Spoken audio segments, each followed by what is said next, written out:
Assalamualaikum warahmatullahi wabarakatuh. Sahabat jejak sufi yang kami muliakan dimanapun Anda berada. Ketika Nabi Daud alaihissalam diangkat menjadi raja, kerajaan dipimpinnya dengan penuh keadilan dan kebijaksanaan. Beliau bukan hanya pemimpin yang kuat di medan perang, tetapi juga seorang hakim yang arif dalam memutuskan perkara. Setiap keputusan yang diambilnya mencerminkan cahaya petunjuk dari Allah Subhanahu wa Ta'ala. Penuh hikmah dan keberpihakan pada kebenaran. Namun yang membuat kepemimpinannya begitu istimewa bukan hanya karena keadilannya, tetapi juga karena kerendahan hatinya. Tidak ada batasan antara beliau dengan rakyatnya. Beliau justru lebih sering terlihat duduk bersama rakyat jelata, mendengar keluh kesah mereka dan memberi nasihat dengan penuh kelembutan. Dalam kesehariannya, beliau menjalin persahabatan dengan orang-orang biasa. Sahabat karibnya bahkan berasal dari kalangan rakyat jelata. Seorang yang sederhana, namun hatinya dipenuhi cahaya iman. Kepada sahabatnya itu, Nabi Daud sering berbagi cerita dan meminta pandangan. Karena beliau tahu, kebijaksanaan bisa datang dari siapa saja yang hatinya dekat dengan Allah Subhanahu wa Ta'ala. Hubungan keduanya pun terjalin begitu akrab. Sahabat itu dengan kesetiaan yang tak pernah pudar senantiasa berada di sisi Nabi Daud. Kemanapun Nabi Daud pergi berdakwah, sahabatnya selalu membantu dan mendampingi. Oleh sebab itulah Nabi Daud sangat menyayanginya. Akan tetapi kebahagiaan Nabi Daud tidak berlangsung lama. Pada suatu malam yang tenang, saat angin berbisik lembut dan bintang-bintang menyaksikan, malaikat Jibril turun membawa sebuah kabar yang menggetarkan jiwa. Kebahagiaan Nabi Daud seketika berubah menjadi kesedihan. Pasalnya beliau mendapatkan kabar mengejutkan dari malaikat Jibril. Malaikat Jibril memberitahu bahwa usia sahabatnya tidak akan lama lagi. Dengan wajah tenang namun sorot mata yang teduh, Jibril berkata kepada Nabi Daud, "Wahai Daud, beritahukan kepada sahabatmu bahwa umurnya tinggal 50 hari dan ia akan meninggal." Nabi Daud pun tercengang mendengarnya. Sahabat yang sangat beliau sayangi akan meninggalkannya untuk selamanya. Akhirnya dengan berat hati, Nabi Daud menyampaikan pesan tersebut kepada sahabatnya. "Wahai sahabatku, sesungguhnya aku tak sampai hati menyampaikan hal ini kepadamu. Namun Jibril memerintahkanku untuk mengatakan kepadamu, bahwasanya ajalmu telah dekat. 50 hari lagi engkau akan meninggal." Tentu saja kabar tersebut membuat sahabatnya merasa bersedih. Betapa cepat waktu berlalu, hingga tak terasa ia akan meninggalkan dunia ini. Dan harus berpisah dengan Nabi Daud, sahabat yang sangat ia cintai. Namun meski demikian, ia tak ingin berlarut-larut dalam kesedihan. Di sisa waktunya yang tinggal 50 hari, ia gunakan untuk beribadah kepada Allah. Dengan begitu, ia akan siap menjemput ajal dengan penuh kerelaan. Waktu yang ditentukan pun telah tiba. Ini adalah hari ke-50, hari terakhir ia berada di dunia. Dan ia ingin memberikan salam perpisahan kepada Nabi Daud dengan membuatkan makanan istimewa untuknya. Setelah makanannya sudah selesai dibuat, ia segera membawanya ke istana Nabi Daud. Akan tetapi di tengah perjalanan, ia mendapati seorang fakir miskin yang tengah kelaparan. Muncullah rasa iba dan ingin memberikan makanannya. Namun ia bingung, karena makanan yang dibawanya sedianya akan ia persembahkan kepada Nabi Daud sebagai salam perpisahan. Kondisi yang demikian membuatnya dilema. Apa yang harus aku lakukan? Apakah makanan ini aku berikan kepadanya, ataukah kepada Nabi Daud sahabatku? Karena diliputi rasa iba yang mendalam, pada akhirnya ia memberikan makanan tersebut kepada fakir miskin yang sedang kelaparan. Menurutnya, fakir miskin itu lebih membutuhkan. Fakir miskin itu pun menerimanya dengan sukacita. Dari raut mukanya terpancar kebahagiaan yang tak terkira.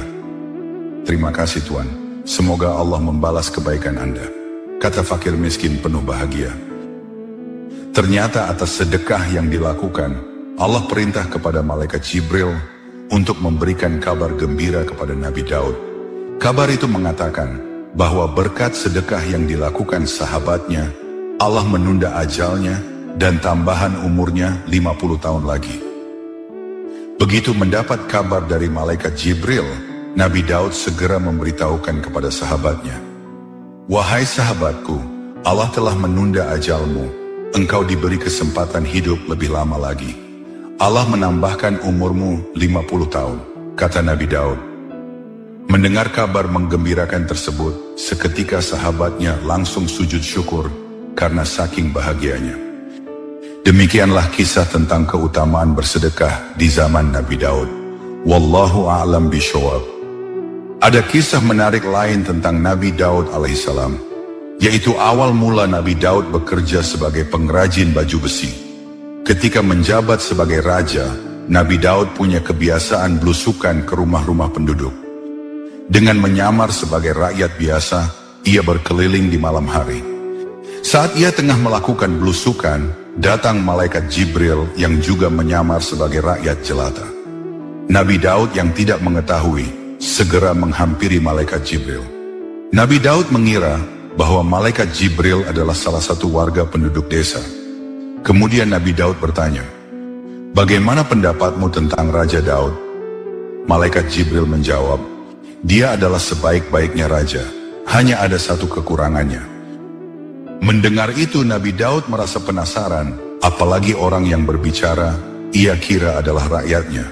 Dan beliau pikir dengan penyamarannya sebagai orang biasa, dia tidak akan takut untuk mengatakan sejujurnya tentang dirinya. "Tadi kau mengatakan ada satu kekurangan pada Raja Daud. Bisa kau beritahu aku?" pinta Nabi Daud. Malaikat Jibril menjawab, "Dia masih makan dari uang Baitul Mal." Jawaban tersebut membuat Nabi Daud terdiam dan menyadari atas kekurangannya. Ia pun segera kembali pulang ke istananya. Di dalam mihrabnya, Nabi Daud berdoa, "Ya Allah, ajarkan padaku suatu usaha yang dapat aku kerjakan, agar aku tidak perlu mengambil gajiku dari Baitul Mal," kata Nabi Daud dalam doanya. Kemudian Allah mengabulkan doa Nabi Daud. Dengan kuasanya, Allah memberikan ilmu tentang bagaimana membuat baju perang yang terbuat dari besi.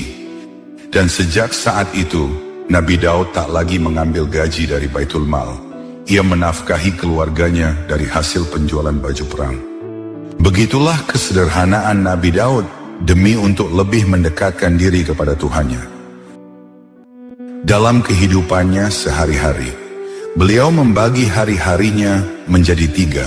1 hari untuk manusia, 1 hari untuk beribadah kepada Allah, dan 1 harinya lagi untuk istri-istrinya yang berjumlah 99 wanita.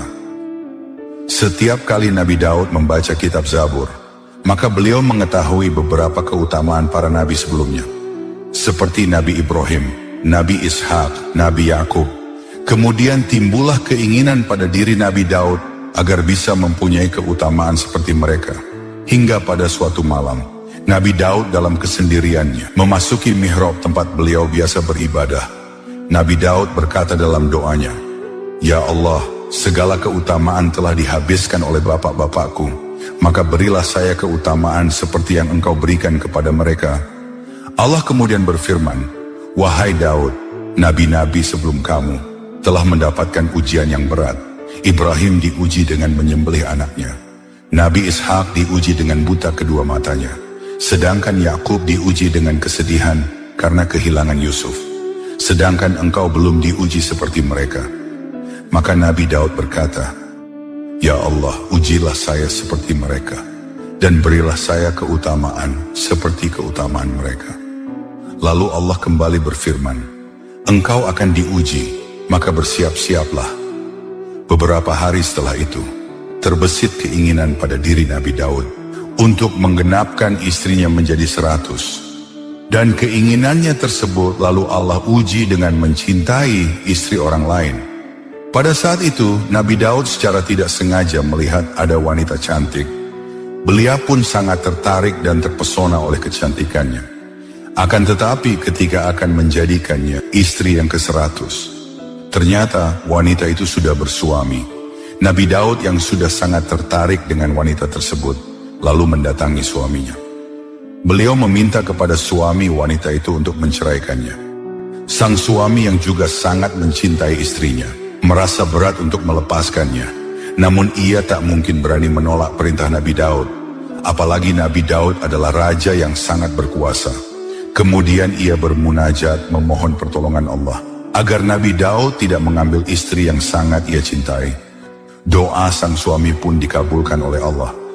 Ketika hari sudah larut malam, Allah mengutus 2 malaikat mendatangi istana Nabi Daud. Kedua malaikat ini datang dengan menyamar sebagai orang biasa. Nabi Daud yang kala itu sedang beristirahat, menjadi terkejut dengan kedatangan 2 orang tamu yang tiba-tiba. Nabi Daud lantas bertanya, "Ada keperluan apa malam-malam datang kemari?" "Saya ingin menuntut keadilan," jawab orang pertama. "Kalau begitu ceritakanlah urusan kalian berdua," balas Nabi Daud. Kemudian orang pertama memberitahu, "Saudaraku ini mempunyai 99 ekor kambing, sedangkan saya hanya mempunyai 1 ekor kambing. Tapi dia ingin mengambil kambing milikku, dengan alasan ingin menggenapkannya menjadi 100. Lalu Nabi Daud bertanya kepada orang kedua, "Benarkah demikian?" Orang kedua itu menjawab, "Benar wahai Nabiullah, engkau telah berbuat zalim. Aku tidak akan membiarkanmu melakukannya. Kalau kau sampai memaksa, maka aku akan menghukummu," tegas Nabi Daud. Setelah kedua orang itu mengadukan masalahnya, mereka berdua pun meninggalkan Nabi Daud. Namun selepas kedua orang itu pergi, Nabi Daud menyadari apa yang barusan terjadi. Kedua orang itu adalah malaikat yang sengaja datang untuk menegurnya, sebab permasalahan yang mereka sampaikan seperti yang dialami Nabi Daud. Nabi Daud pun segera bersujud dan memohon ampun kepada Allah. Demikianlah beberapa kisah tentang Nabi Daud. Wallahu a'lam bishawab. Sampai di sini dulu perjumpaan kita kali ini. Semoga bermanfaat. Wassalamualaikum warahmatullahi wabarakatuh.